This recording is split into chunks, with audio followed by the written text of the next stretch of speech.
be, yeah. Okay. Ah, okay, sorry. How is this starts meeting? Sorry. Okay, so maybe I come back to the agenda. I repeat it, it will be nice. So welcome to all. This is our first webinar on how to export from Europe to Taiwan. We are so glad to have Laure and Todor from two projects, European projects. I will present it. Afterward, we will have Dr. Eva Langebeck, the chief representative of the German Trade Office Taipei. Thank you, Eva, that you are here to present Taiwan for beginners. It's a large topic, but thank you. And afterwards, there will be some questions. So please ask questions you need to Eva, or write it on the chat, and I will read them. Afterward, we will have the presentation of Rockson Kiong, the managing director of Camline Taiwan.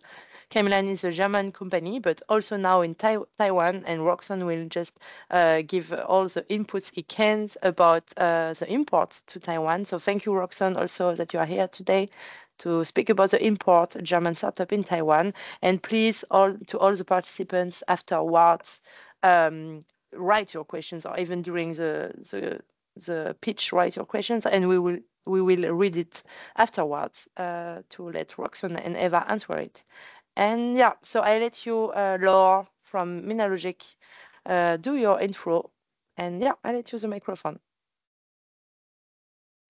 Thank you very much, Laetitia, and welcome. Good morning, everyone. Many thanks for your participation to this webinar. So I am Laure de Tassigny. I'm a European project manager at Technologique, France, and I'm coordinating the Silicon Eurocluster project. Because this webinar is happening in the framework of Silicon Eurocluster and AIBC Eurocluster projects, which are funded by the EU SMP program. Maybe you can go to the next slide, please. So I'm going to have a short introduction on what Silicon Eurocluster project is. So it's a European funded project which lasts 30 months until February 2005. It gathers 10 partners, 10 clusters from 9 different EU countries. Most of the clusters know each other very well, as they have been part of the Silicon Europe Alliance for more than 10 years now. And the Alliance has enriched its competencies with ICT cluster from Bulgaria. And my colleague Todor Mitov will present just after the IBC Eurocluster. So the project main objective is to achieve greater European self-sufficiency. Yes, sorry. With increased competitiveness and resilience in the electronics value chain, with specific attention to SMEs. Our concrete actions to contribute to this big challenge are, so first we have funded 12 demonstration projects that are finished now. They finished in July. And this project was aimed at supporting the adoption of digital technologies by SMEs. We also had an open call for 25 green vouchers to support the integration of green expertise into SMEs. And this open call has just closed in October. We also provide internationalization support for SMEs like this webinar. And we also had training activities of cluster workforces. So I don't know, Laetitia, if Todor has joined the webinar yet. If not, then maybe you can talk at the end. So I leave the floor to Eva Langebeck. Welcome, Eva. Thank you. Many thanks, Laure, and also very good morning from my side, from Taipei. It's a pleasure, of course, to be here today. The topic Taiwan for beginners is quite fitting because in a way I'm also still a beginner because I arrived end of June in Taiwan after serving almost 8 years in Malaysia. So there's something new I learn every day, but nevertheless I will do my very best, of course, to give you a crash course in what you need to know about Taiwan. So it's all, of course, also about exploring new opportunities, because I'm sure, given the investments of TSMC in Germany, you've had your fair share of media reports about Taiwan and its strengths, especially in the semiconductor industry. But there's, of course, a lot more to know about this beautiful island. So let's dive in. I will give you a bit of an overview on Taiwan and also tackle the big question, why actually would you want to choose Taiwan as a business? Why would you want to invest here? What are the main industry focus areas apart from semiconductors? Some tips, what to do in order to be successful on the ground, of course. I have also some success stories from our clients for you, and also last but not least, some intercultural tips. Because Taiwan is in East Asia, and some things, of course, differ naturally from the way you conduct business in Germany.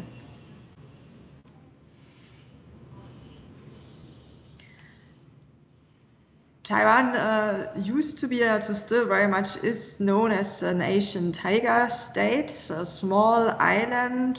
Some people say the most important island of the world, because over 90% of the modern ships are being manufactured on this small island.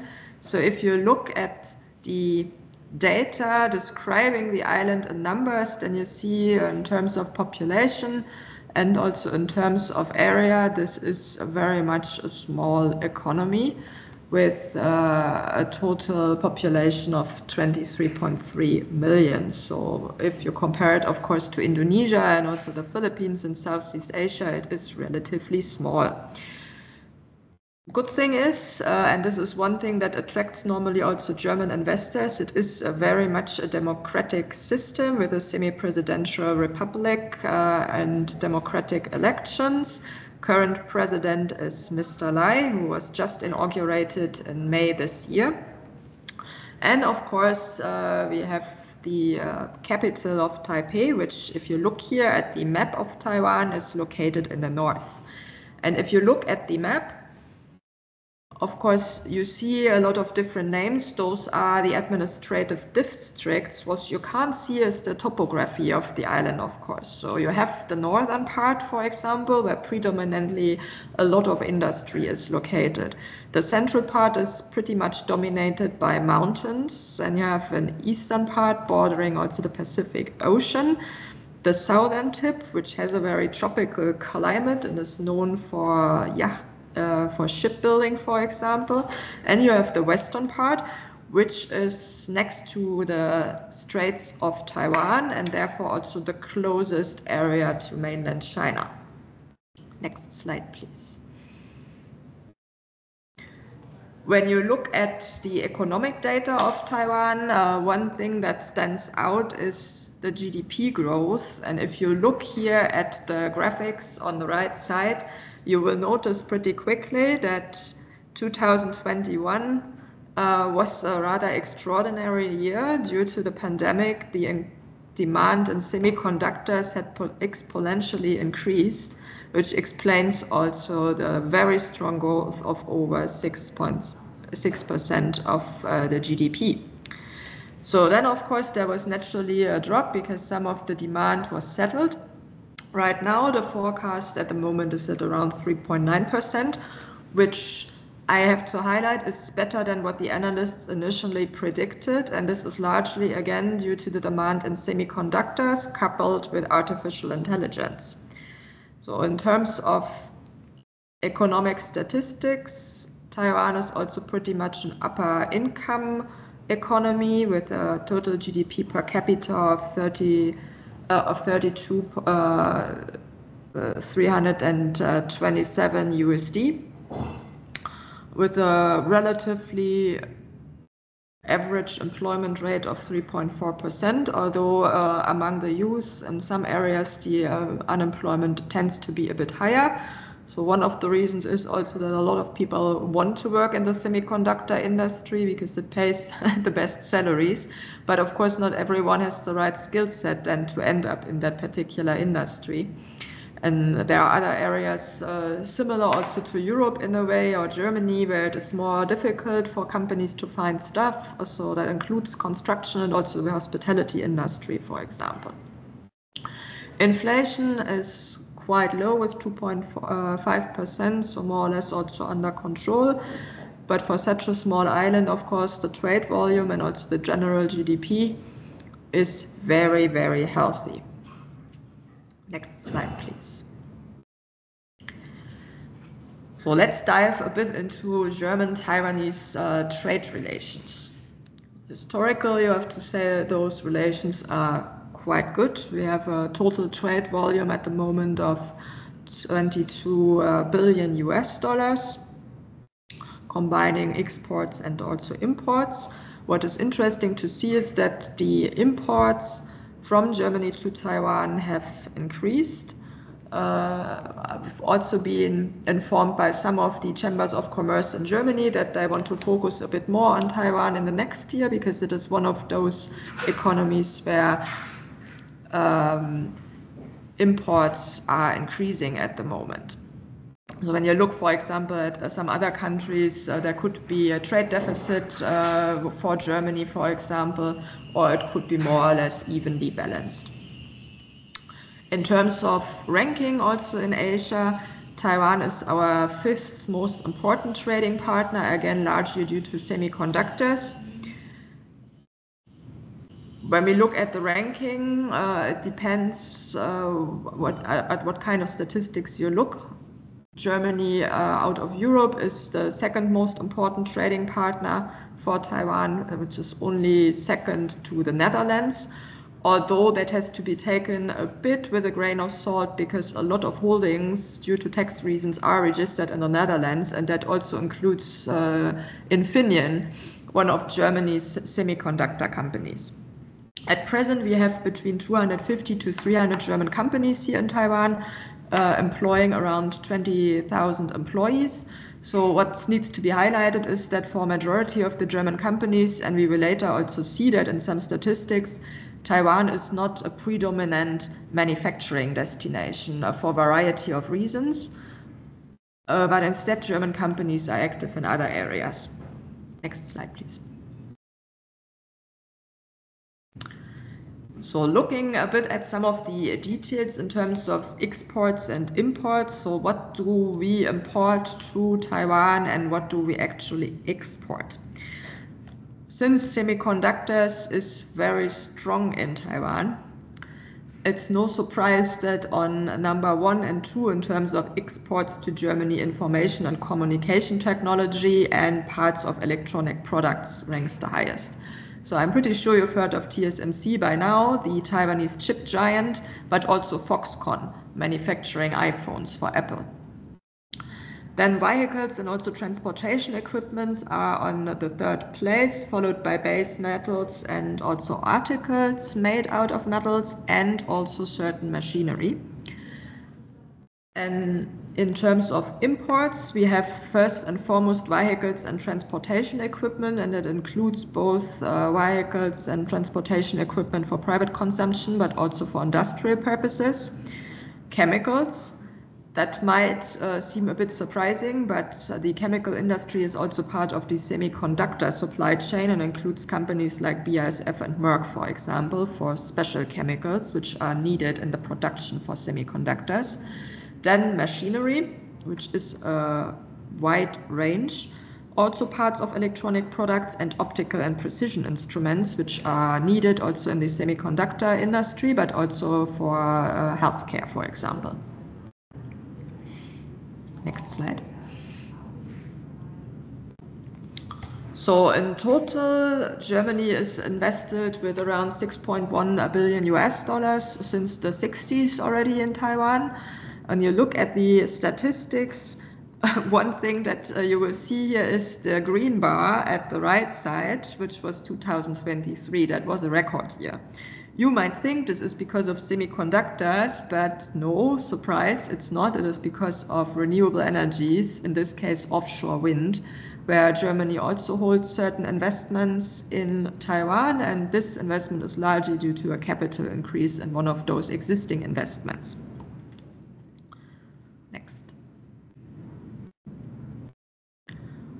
So I said it before, Taiwan is not a predominant manufacturing hub. So when we look at the share of industries where the German businesses are active in Taiwan, number one with over 30% is services. Although I have to say services here includes contract manufacturing, so there is a certain manufacturing aspect included in services. Other than that, of course, services also includes financial services and other professional services. Then, of course, we have sales and marketing, mainly to sell products, of course, to Taiwanese customers or customers located in Taiwan. We have production and manufacturing to a certain degree, which is 14.5%, generally in areas which are not as cost sensitive as in certain areas. Trading in terms of import-export also has a certain share, sourcing and procurement, of course, and also research and development. The most prominent example is Infineon, for example, because they have invested in a research and development facility.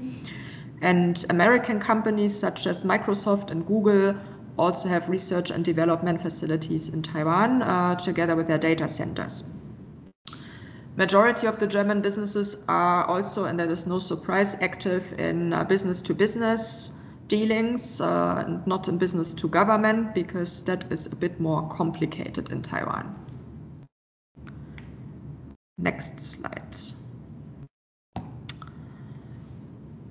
So when we look again at the map of Taiwan, and you keep a bit in mind that I said that the middle of Taiwan is mostly dominated by mountainous regions, it's also no surprise that not much of industry is located there. So the majority of the German companies are active in the capital Taipei and New Taipei, which is the district surrounding Taipei, which is close to 50%. Again, it is no surprise because Taipei is the main hub, both for financial services and also in terms of image, if you are not in manufacturing, has a very high rank.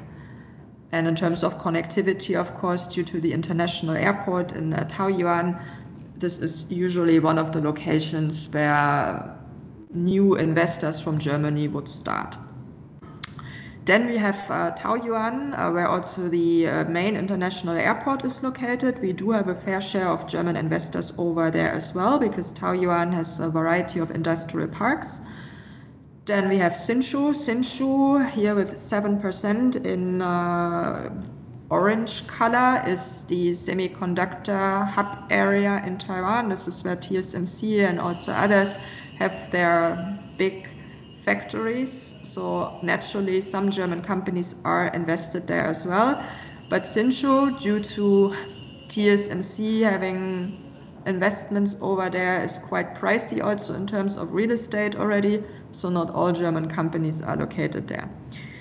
What stands out is the blue color with Taichung, 20%, because Taichung in Taiwan is a big cluster for machinery and tool machinery manufacturing. And therefore, we have quite a sizable amount of German companies invested there. And then you see the southern tip here with Tainan and Kaohsiung, 9% and 3%, where we have less German investments. We do have a few also in logistics, warehousing, and in the maritime industries, but it is not the biggest priority. So traditionally, also the majority of the industry is located in the northern part of Taiwan, where also the weather during winter times tends to be a bit cooler as compared to the tropical south. What is also interesting to know about German companies, but I would say that is not necessarily something that is special about Taiwan, is those companies that are already active in Taiwan tend to have investments here already for 15 years and longer.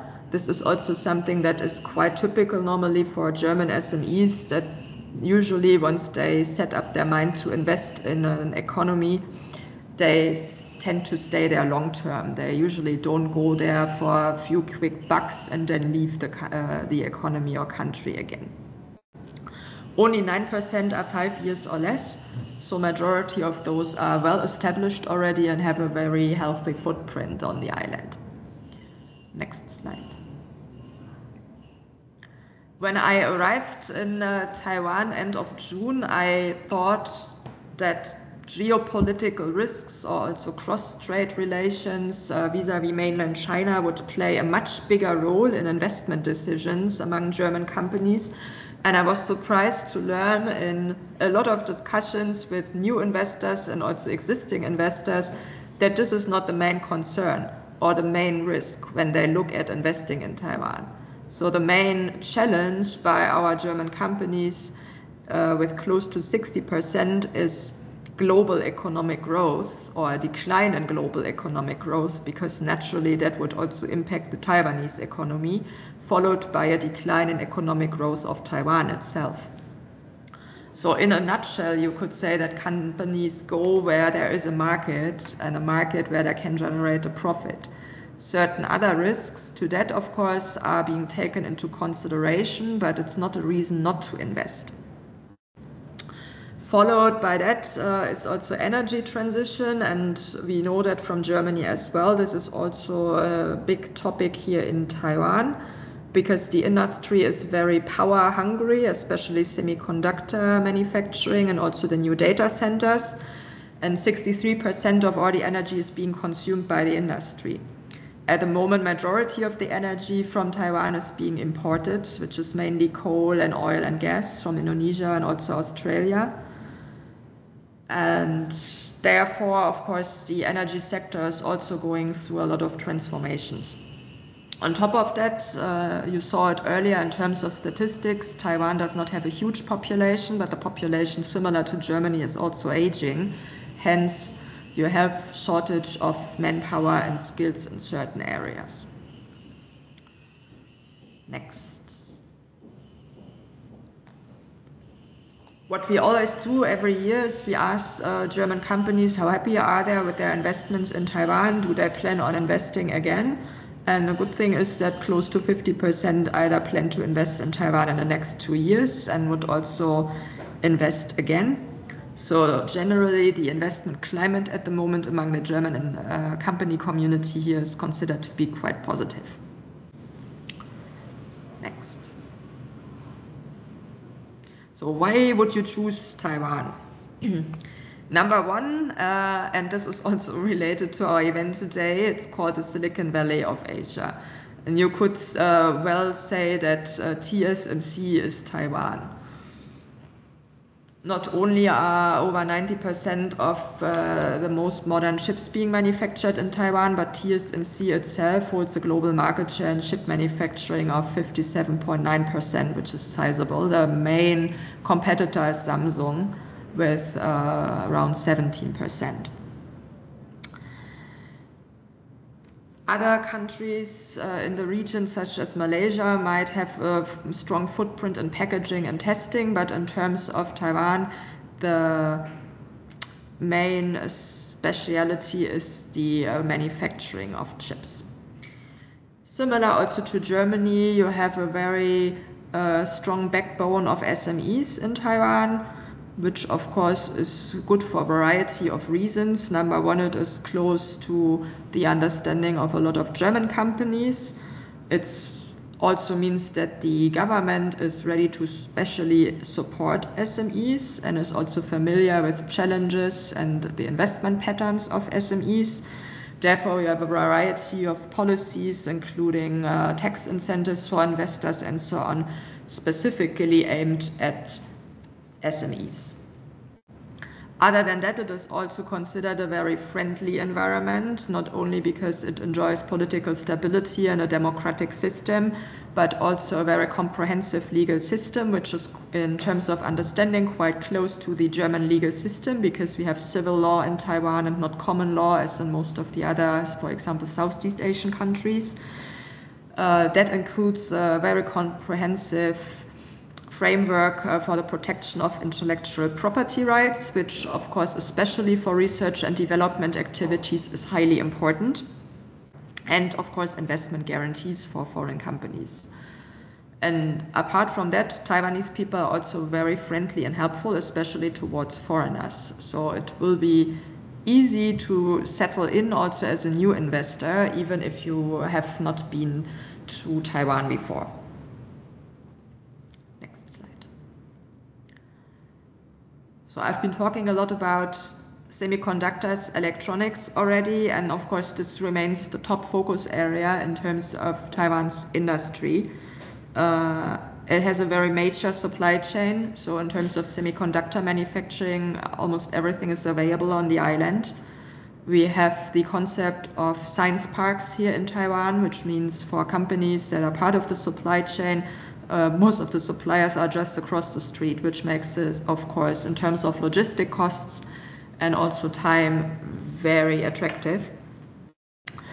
Not only that, but of course also the talents coming from the university are specifically trained in those areas and highly familiar then also with the manufacturing processes.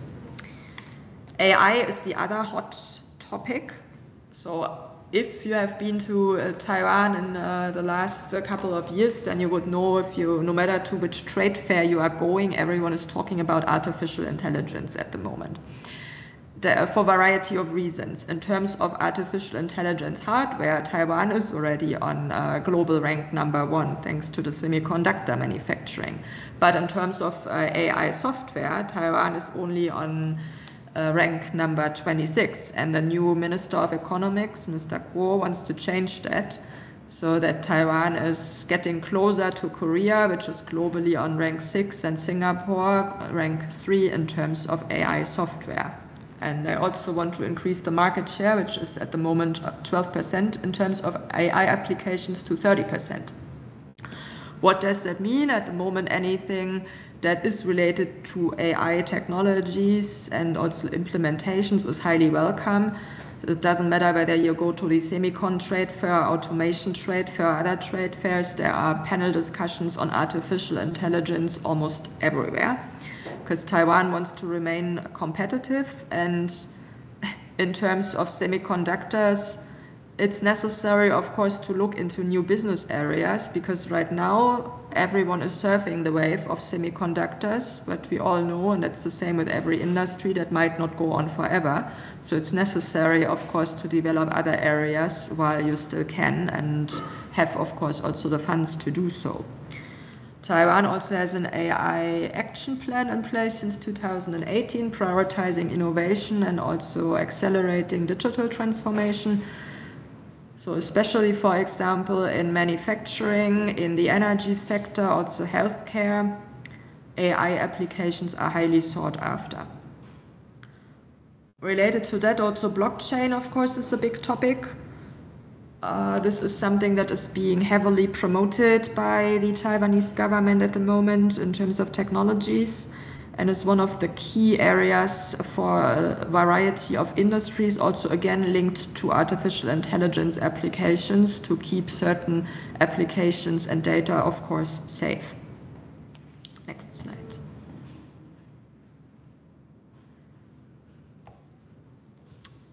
What is necessary to be successful in Taiwan? So of course that can mean different things for different people, and there is also no size that fits everyone. But I will give you some general tips which works across industries, of course. So what is always necessary, of course, is aiming at a long-term partnership and a long-term relationship with partners in Taiwan, and building a level where you reach a level of mutual trust. Naturally, that is not something that will happen overnight. So it will be necessary to invest a lot of time and effort in building the relationship and also maintaining it. That includes paying a personal visit every now and then, of course, updating yourself what is going on the ground, having a partner in Taiwan who takes care of your customers, and usually in the end setting up your own entity in order to be close to partners and customers. What is also necessary is being open towards differences, of course, and respecting those differences, because Taiwan is not Germany and Germany is not Taiwan. So in a way we have similar topics, whether it's energy transition, shortage of labor and so on, but certain cultural aspects and also communication patterns do differ from Western countries. So it is very helpful when you are trying to do business in Taiwan. Either you have staff that is at least familiar with Asia already, that helps already quite a bit.